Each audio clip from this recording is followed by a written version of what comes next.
paano nga ba i-check yung IMEI ng device? Okay, in this video, yan yung pag-uusapan natin. Pero syempre, kung bago ka pa lang sa channel natin at gusto mo ng mga ganitong klaseng topics patungkol sa mga freeload hacks or make money online, make it sure na mag-like, subscribe at mag-comment down below ka dahil everyday din po kami namimigay ng freeload sa aming mga solid subscribers. So tara, simulan na natin.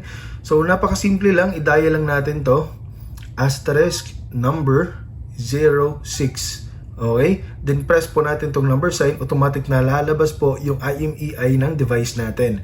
Ayan, makikita natin dito yung IMEI 1 para sa SIM 1, IMEI 2 para sa SIM 2, at saka serial number, no? Ayan, makikita natin.